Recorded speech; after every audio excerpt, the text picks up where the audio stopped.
Labrīt. Ir bez 8 minūtēm 10. Pasties, mums jau te kādu labu laiku pie avīzēm ciemiņš sēž. Labrīt. Jāpievērš beidzot uzmanība. Labrīt, ciemiņu kungs. Labrīt. Kā jums iet? Pavēsts. Šorīt ir pavēsts, bet neskatoties uz to, daudz laimes dzimšanas dienā. Mīļš, paldies.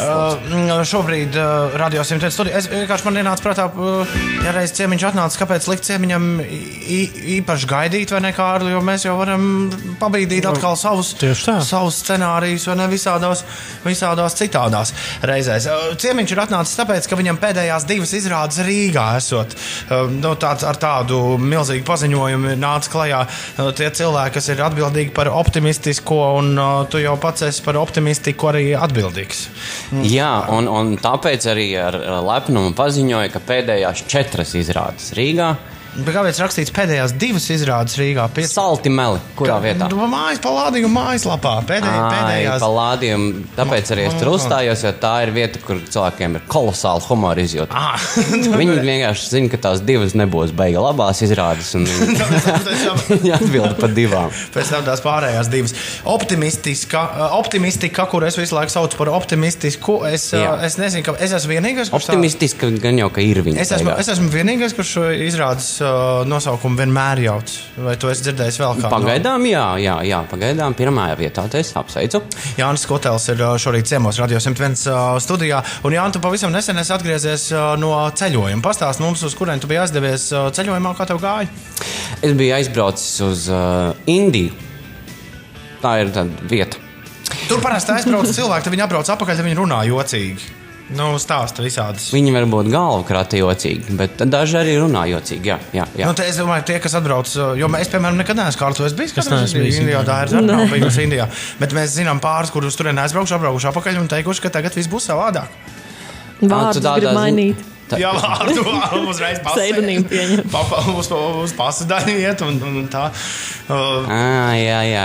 Varbūt, jā. Tā ir vieta, kas var radīt ilūziju, ka tu esi gudrāks nedaudz pēc citiem. Bet kāpēc tu brauc uz Indiju? Es braucu atpūsties. Ļoti konkrēti. Izdevās tur atpūsties? Man, izdodas. Vienmēr, tiešām. Kuru reizi tu biji? Man liekas, ka 5. Un tu vienmēr brauc uz vienu un to pašu pusi? Pirmo reizi es biju ekspedīcijā ar jūsu kolēģi. Pareizi, jā. Tad mēs visu kaut kur bijām, bet tagad es braucu konkrēti uz vienu vietu, jā. Uz kur vietu? Jā, tad visi ir aizbrauks. Es jau braucu atpūsties. Tur ir tas noslēpums, bet vismaz... Nē, no uz Goa. Štats ir Goa. Wow. Ļoti populārs štats, ļoti maz sakara tai vietai ir ar Indiju. Ļoti dārgas aviobiļetes. Nē, starp citu, mīts. Skaidrs. Kā Indijā ir ar humoru? Skatoties viņu filmas, man ir vienmēr radusies tāda sajūta, ka tur kaut kā viņiem tā un tā.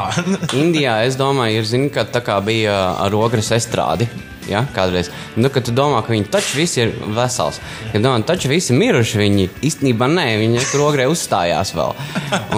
Jo tas daudz gadus apakaļ. Un Indijā ir viss tas pats, kas mums likās smieklīgi 80. Viņi tagad vēl ir riktīgi par to priecīgi veseli. Jā, un tas ir, man liekas, gan mūzikā, viņi palikuši 80. gan daudz vieta arī humorā. Pastāsti, ko tas nozīmē? Vai, piemēram, ja tu tā saki, man piemēram, šķiet, ka tādi tiesa uzreiz prātā nāk britu klasiskā humora parauga kā Fawlty Towers vai arī loģiski Monty Python, viss mūsdienu melnā humora aizsācēji. Ir tāda sajūta, ik pa laikam viņus paskatoties, ka tas ir humors, kurš nekad no modas neiziet. Bet tu saki, ka tu iedali tomēr humoru kaut kādās dekādēs un modas lietās. Un, piemēram, vai tu vari mums pateikt salīdzinājumu? Kas bija smieklīgi 90. un kas bija smieklīgi 80. un kas nespēja dzīvot ārpus tā laika? Man liekas, ka viena no lietām, kas lēnām iziet no modas, ko es lēnām diezgan stabili, ir vienkārši māžošanās. Tas ir no viedokļa pakritu. Tas pat nav tas, man liekas. Pārspīlējumi un Teds tas lācītis, ja? Stāsts par lācīti. ja mēs paskatāmies no tādas klasiskas komēdijas izpratnes, tā nav komēdija. Ja viņi tur neākstās neko. Tur nav pat smieklīga situācija. Viņi vienkārši ir tādi personāži, kas konkrētajā vidē, konkrētajā situācijā ir smieklīgi, bet viņi īstenībā nav. Un man liekas, tā ir tāda jaunākā tendence. Bet ja tu vienkārši esi ar rēcīgu seju, ja, tāpēc arī Mr. Beanu mēs baigi daudz neredzam vairāk. Ja, tas ir jau darīts. Savukārt Indijā tam ir tagad uzplaukums un viss ir daudz lēnāk. Es lidostā redzēju seriālu kaut kādu indiešu. Tas nebija joku, tas bija tāds parastais attiecības seriāls, kur tur nebija skaņa. Bet tas, ko es tur redzu, ka tur ir viens paziņojums, kāds ir kaut ko pateicis, un tur ir milzīga indiešu ģimene, kas rēģē. Un viņi rēģēja tā, ka katram ir tūplāns. Mamma, dēls, un kad 3 reizes iet cauri katram pa tūplāniem, kā viņi tagad pārdzīvo. Tātad tu saki, ka 21. gadsimtā smieklīgi, nebūt smieklīgam ir jaunais būt smieklīgam. Jā. Es nezinu. Gatis Kandis mēģina pierādīt ritīgi to, ka jo nesmieklīgāks tas, jo smieklīgāk paliek. Bet tas tik un tā ir no konteksta un no situācijas atkarīgs. Vai tu pazīsti Gatu personīgi? Diemžēl nē. Vai tu gribētu iepazīties ar viņu? Protams, kurš negribētu iepazīties? Skaidrs, tad man ir viena ideja, ko mēs varam savukārt uz 21. jūniju, kad Radio 101 ir dzimšanas diena, ko mēs te varētu nokārtot. Es nesen dabūju Gatu telefonu numuru. Tā kā atliek tikai aizrakstīt. Tas ir sākums. Aizrakstīt biļetes no Londonas uz Rīgu arī kļuvušas ir lētākas, un varbūt mēs varam kādu dienu no Sainsbury's veikala Gati atraut. Kas notiek pēc optimistikas? Tagad nospēlējam pēdējās 4 izrādes Rīgā. Kas tad notiek? Pārvākšanās uz Liepāju un Fontainepalesām varēsim iet un skatīties? Gandrīz vai. Aprīlī braukšu uz Valmieru. Aha. Drāmas teātrī, mazajā zālē. Tas forši. Jā, tā ir jauka, kas bija arī pagājušajā gadā un bija super. Un Liepāja, jā, Rožu zāle gan. Fontaines nav tas. Tad, kad tu kāpēc ne? Cilvēki, man liekas, varētu tur novērtēt. Vienīgi izrādās, lai tos viņi vienmēr ieiet tajā novērtēšanas pozīcijā ar palīgu līdzekļiem, un tas nav mans ceļš. Es saku, vienīgā problēma varētu būt, ka Fontēnā, Kārli atceries, tur viss vēl sāks. Tur būtu, ja izrāda sākums ap 2-3 naktī, man liekas, tas ir... Tad citi joki vajadzīgi, daudz īsāki. Man liekas, tas ir pa vēlu. Tad, kad tu spēlē katru no šīm izrādēm, cik svarīgi ir improvizācija, cik joprojām ir palicis improvizators tevī un cik daudz jau viss ir izrēķināts un viss ir zināms, kā tas notiks? Man ideālā sajūta ir, ka es esmu tik daudz izrēķinājis un tik daudz samēģinājis un izdarījis, lai es varu brīvi improvizēt brīdī, ja man ir tāda sajūta, ka te man kaut kas ir vēl ko stāstīt. Līdz ar to, jā, tā arī bija mana atbilde. Tātad uztraukuma nav nekāda. Diemžēl, vai par laimi, ir gan, bet man liekas, tā ir tāda dabiska sajūta uz skatuves. Īsi pirms uznācienu, jo tagad es jau uz skatuves, ko tur vairs uztraukties. Tagad pie lietas. Bet jo labāk es sagatavojies, jo vairāk es varu atļauties improvizēt. Jo foršāks tas uztraukums ir noteikti. Jā. Tad, kad es aizbraucu tālēs Zilajās uz kādu nedēļu, vai es atbraucu atpakaļ, man ir sajūta, ka tagad gan es to visu ņemšu un sagāzīšu. Un tur man pat uz Indiju nav jābrauc. Vienkārši ir enerģijas loģisks pieplūdums pēc tam, kad tu esi pasēties pludmalē un vienkārši palasījis žurnālu, ko tādas lietas tu ikdienā cilvēki, kas strādā šoubiznesā, viņi jau nedabū. Un tad paiet kāds 3 dienas, un tad tas viss, protams, arī pāriet. Bet tā kā tu esi burtiski pat izkāps no lidmašīnas, kas tagad tālāk? Ko tu turmākā, teiksim tā, uz gadu liekot, 2013. gads līdz beigām Jāņa Skuteļa dzīvē? Kas ir jāizdara vēl bez entajām karaliskā izrādēm un vēl viesizrādēm šur un tur ar optimistiku? 27.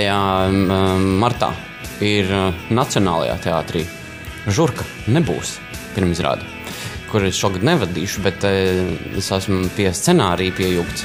Aha.